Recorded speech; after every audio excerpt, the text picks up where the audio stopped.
l'invité de la matinale. KTO Radio. On fête ce samedi 18 octobre les 10 ans de la canonisation des époux Louis et Zélie Martin, connus pour être les parents de Sainte Thérèse de Lisieux et un modèle de famille et de foi que nous fait découvrir ce matin Hélène Mongin. Bonjour Hélène. Bonjour Maxence. Ravi de vous recevoir une nouvelle fois sur KTO Radio. Vous êtes une spécialiste, on peut le dire, de la vie de la petite Thérèse et vous avez notamment écrit un livre en ce qui nous concerne sur ses parents Louis et Zélie Martin, les saints de l'ordinaire aux éditions de l'Emmanuel. Alors ils ont été les premiers époux et parents canonisés en tant que couple et leur canonisation a donc eu lieu en 2015 pendant le synode de la famille. C'est la première fois dans l'histoire de l'Église qui a reconnu la sainteté d'époux et de parents. Oui, c'est une grande première et c'est vrai que c'est historique à plus d'un titre parce que très souvent, dans l'Église, on associe la sainteté avec le sacerdoce ou avec la vie religieuse. Donc la plupart des saints canonisés sont, alors si vous êtes martyr, à la limite, vous avez vos chances, mais sinon ce sont des religieux et des prêtres. Donc c'était un grand signe qui était donné par l'Église dans la suite de l'appel de Vatican II à la sainteté universelle. Nous sommes tous appelés à la sainteté. Et donc également les couples et les familles.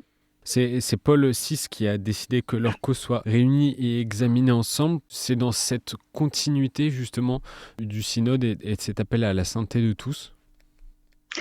On peut dire que la sainteté, il y a vraiment une transformation à faire dans notre esprit, peut-être encore aujourd'hui, sur ce qu'est la sainteté. Alors leur fille Thérèse nous a beaucoup aidé à ça parce que elle nous a fait comprendre que la sainteté n'était pas forcément de vivre des choses extraordinaires, d'avoir des apparitions, de faire des miracles, mais qu'elle pouvait se vivre vraiment dans l'ordinaire du quotidien.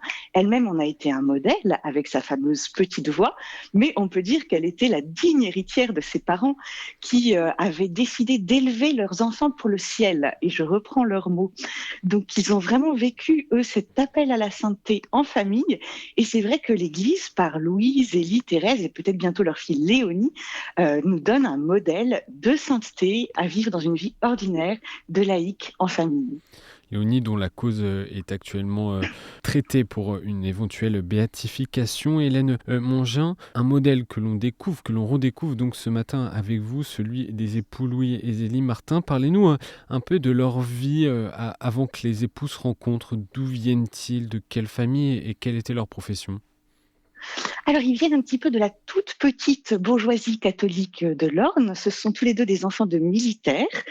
Zélie, son père était gendarme. Il touchait une toute petite retraite, donc c'est une famille qui connaissait des problèmes financiers, mais aussi des problèmes d'un autre ordre, puisque la mère de Zélie était une femme très dure, sans tendresse. Et Zélie aura cette phrase terrible: mon enfance a été triste comme un linceul. Donc plus tard dans sa vie, elle tiendra beaucoup à donner à ses enfants cette affection qu'elle n'avait elle-même pas reçue. Et elle se destine, comme Louis le fera lui aussi, donc Louis, fils de militaire également, ils se destinent tous les deux à la vie religieuse. Ils ont le désir d'être saints, et comme nous le disions tout à l'heure, effectivement, dans l'esprit, pour être saint, il faut forcément être religieux. Donc Zélie se tourne vers les filles de la charité, dont la supérieure lui dit clairement qu'elle n'a pas la vocation. C'est le drame. Et Louis, lui, va monter au Grand Saint-Bernard, vous savez, dans cette montagne où se trouvent les chanoines du Grand Saint-Bernard qui font des sauvetages en montagne, vous savez, avec les fameux chiens Saint-Bernard. Et lui, on lui dit, vous ne savez pas le latin dont on a besoin pour dire le grand office, donc ça n'est pas possible. Là aussi, énorme déception. Et donc, tous les deux, dans un premier temps, vont vivre une espèce de vie religieuse dans le monde. Alors, ils travaillent, Zélie et dentelière du Point d'Alençon. Alors pour ceux qui ne connaissent pas cette dentelle qui est classée au patrimoine de l'UNESCO, c'est un véritable chef-d'œuvre arachnéen. Et Zélie se lance là-dedans et elle y développe un énorme talent. Elle reçoit le prix de la ville d'Alençon pour son travail.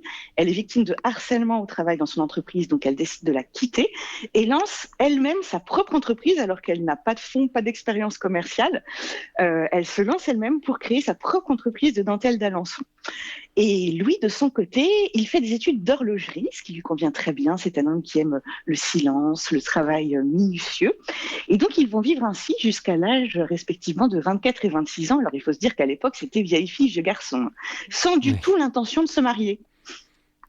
Et ils se rencontrent donc à Alençon presque de façon providentielle et ils se marient quelques mois après, c'est ça ? Tout à fait. Alors, sur un pont, non pas d'Avignon, mais d'Alençon, ils se croisent dans la rue et Zélie a cette parole intérieure. Alors, faut pas s'imaginer que c'est une mystique, mais 2 fois dans sa vie, comme ça, elle a une parole qui la guide. Elle entend, voilà l'homme que j'ai préparé pour toi. Et donc, c'est ainsi qu'ils se rencontrent sur ce pont. Puis, de son côté, Louis avait une maman très prévenante qui voulait absolument marier son grand garçon. Elle avait repéré Zélie à des cours de dentelle. Et elle s'est dit, oh, celle-là, elle serait bien pour mon fils. Donc, c'est elle qui ensuite les présente officiellement. Et 3 mois plus tard, ils se marient. Et tous les deux, Louis comme Zélie, vous l'avez dit, Hélène Mongin, ils ont envisagé cette vie religieuse. Ils avaient ce désir de se donner entièrement à Dieu. Comment est-ce que cela a marqué leur mariage ? Alors, au début, d'une manière qu'on peut dire un peu faussée, puisque Louis, lui, avait fait des études de son côté pour voir si on pouvait vivre le mariage dans la continence, parce que on associait à l'époque, il faut vraiment remettre dans le contexte, la sainteté à la virginité, et donc il s'était dit qu'il aimerait vivre le mariage à l'exemple de la Sainte Famille. Bon, Zélie, c'est un petit peu différent, c'est que son éducation avait été lacunaire sur bien des plans, et entre autres, on ne lui avait pas expliqué comment faire les enfants. Ce dont Louis se charge le jour de leur mariage, choque, elle pleure toute la journée. Il rend visite à sa sœur qui est religieuse, et Zélie dit « j'aurais voulu être derrière les grilles avec elle ». Donc vous voyez un mariage qui commence mal, si j'ose dire. Mais donc ils vont vivre comme ça en frères et sœurs pendant 9 mois, et c'est leur confesseur qui au bout d'un moment leur dit mais c'est pas ça la vocation du mariage, et qui réussit à les convaincre. Et si bien que 9 mois plus tard va naître leur première fille Marie, et Zélie explique dans une lettre que c'est vraiment en ayant leurs enfants qu'ils ont découvert la beauté de leur vocation. Ils disent qu'ils ne vivent avec plus que pour eux, donc pour les élever pour le ciel, et c'est vraiment dans la maternité et la paternité qui vont se déployer, et elle dira plus tard j'étais faite pour avoir des enfants. Et leur amour a été fructueux puisqu'ils ont eu 9 enfants, dont 4 qui sont décédés prématurément. La famille n'a pas été épargnée d'ailleurs par les épreuves de la vie. Non, c'est effectivement, hein, je ne peux pas vous faire une liste à l'après-vert, mais le plus grand drame de leur vie, c'est d'avoir perdu ces 4 enfants. Alors bien sûr, la mortalité infantile était très présente à l'époque, mais c'est pas pour autant que les parents en souffraient moins. Il y a des lettres absolument déchirantes de Zélie sur la perte de ses enfants. Et puis, ils vont devoir s'occuper de leurs parents âgés, ce qui est une réalité aussi bien connue de beaucoup de nos auditeurs. Ils vont traverser la guerre de 70, et puis tous les aléas qu'on peut connaître également dans une vie professionnelle, où à plusieurs moments Zélie va se croire ruinée. Enfin, ils n'ont pas eu une vie facile. Mais ils étaient portés par un amour, l'amour qui les unissait, puis les amours qui les unissaient à Dieu. Et Maxence, m'autoriseriez-vous à lire quelques extraits des lettres de Louis et Zélie sur leur amour de couple, parce que je trouve que vraiment, c'est extrêmement touchant. Alors, Zélie, après 18 ans de mariage, hein, donc on n'est plus dans les premiers feux des premiers temps, est séparée de Louis pendant une semaine parce que Louis est parti accompagner ses filles en vacances. Alors, il faut savoir que Louis était surnommé le Martin pêcheur, tant il aimait pêcher, et Zélie lui écrit « Les enfants sont ravis », c'est elle qui est avec les enfants. « Si le temps était beau, elle serait au comble du bonheur, mais moi je suis dure à la détente. Rien de tout cela ne m'intéresse. Sans toi, je suis absolument comme les poissons que tu tires hors de l'eau. Ils ne sont plus dans leur élément, il faut qu'ils périssent. Ça me ferait le même effet si mon séjour devait se prolonger beaucoup. Cependant, je me raisonne et me tâche de prendre le dessus. Je pense à toi toute la journée. Je me dis, il fait telle chose en ce moment. Il me tarde bien d'être auprès de toi, mon cher Louis. Je t'aime de tout mon cœur et je sens encore redoubler mon affection par la privation que j'éprouve de ta présence. Il me serait impossible de vivre éloigné de toi. Je t'embrasse comme je t'aime. » Et Louis, un jour qu'il est parti à Paris faire des démarches commerciales, lui écrit, écoutez toute la délicatesse de chaque détail. « Je ne pourrai arriver à Alençon que lundi. Le temps me paraît long, il me tarde d'être près de toi. Inutile de te dire que ta lettre m'a fait grand plaisir, sauf d'y voir que tu t'y fatiguais beaucoup trop. Ainsi, je te recommande bien le calme et la modération, dans le travail surtout. J'ai quelques commandes de la compagnie lyonnaise. Encore une fois, ne te tourmente pas tant. Nous arriverons, Dieu aidant, à faire une bonne petite maison. Je vous embrasse de tout cœur en attendant le bonheur de vous être réunis. J'espère que Marie et Pauline sont bien sages. Ton mari est vrai ami qui t'aime pour la vie. » C'est un beau signe de leur amour inconditionnel dans la famille. Hélène Mongin, qu'est-ce qui fait justement des époux, Louis et Zélie Martin, des modèles de sainteté ordinaire ? Alors, je pense que le pape François aurait pu les qualifier, selon son expression, des saints de la porte d'à côté. C'est-à-dire que Thérèse n'aurait pas existé, on n'aurait jamais su qui étaient Louis et Zélie Martin, donc remercions-la pour ça. Mais voilà, ils essaient de vivre vraiment une vie chrétienne qui tire sa source dans l'amour de Dieu au quotidien.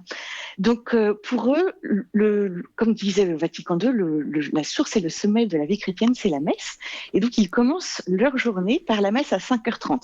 Alors je pense que ce n'est pas en ça qu'ils sont des modèles pour nous, parce que la messe de 5h30, bien soit loué, ça n'existe plus. Mais c'est vraiment, ils y sont attachés. Zélie va utiliser ses dernières forces pour s'y rendre.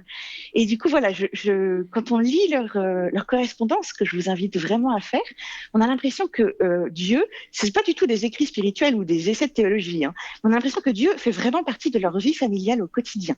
C'est le bon père de la famille à qui ils ne cessent de se confier et qui est là, dans la maison, avec eux. Et ils essaient aussi de vivre vraiment la charité, alors avec leurs enfants en premier, donc qu'ils élèvent pour Dieu selon leur expression, et puis autour d'eux, pour Louis et Zélie, la charité c'est pas juste un pourcentage dans leurs revenus qu'ils donnent à des associations, même s'ils le font bien entendu, mais ils ont vraiment une attention aux pauvres autour d'eux qui est impressionnante. Et le lundi, Thérèse racontera que la porte de la famille, de la maison familiale était toujours ouverte pour accueillir les pauvres à qui on donnait un bon repas, des chaussures, de l'argent. Et ils s'engagent auprès de familles démunies, ils s'engagent aussi auprès de leurs ouvrières, hein, ils sont vraiment des exemples de la doctrine sociale de l'Église qui est si chère au pape Léon, pour vraiment essayer de vivre dans leur travail en chrétien, en privilégiant les personnes avant le rendement. Et Hélène Mongeant, les époux Martin sont également proposés par l'Église, comme c'est souvent le cas, comme modèle lors des préparations au sacrement du mariage. Qu'est-ce qui explique que ce modèle continue d'inspirer aujourd'hui les jeunes couples ? Alors, je pense que précisément, ce sont des choses que nous avons évoquées, le côté ordinaire de leur vie.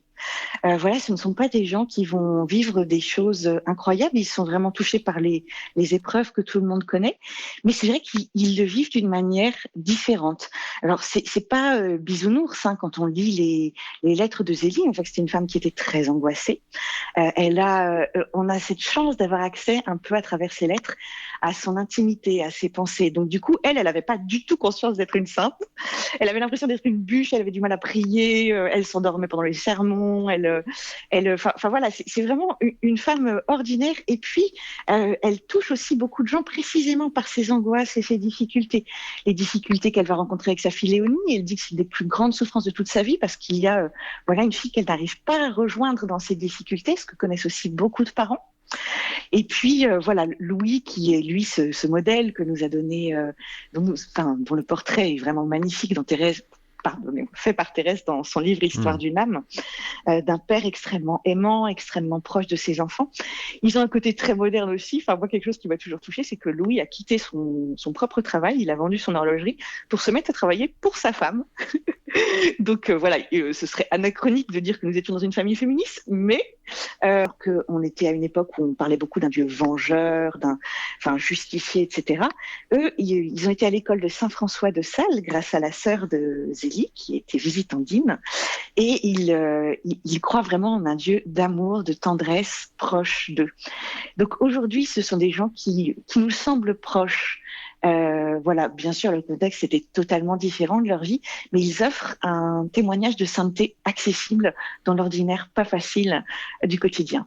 Il y a un témoignage que l'on peut retrouver donc j'avais dit un ouvrage, mais vous avez écrit plusieurs ouvrages sur eux, notamment Louis et Zélie Martin, Les Saints de l'ordinaire aux éditions Emmanuel. Il y a aussi dans la série Prier 15 jours avec Louis et Zélie Martin. Je pense que ce que vous nous avez fait découvrir ce matin, Hélène Mongeant, donne envie d'en apprendre davantage sur leur vie. Merci beaucoup d'avoir été avec nous ce matin sur KTO Radio. Merci à vous, Maxence.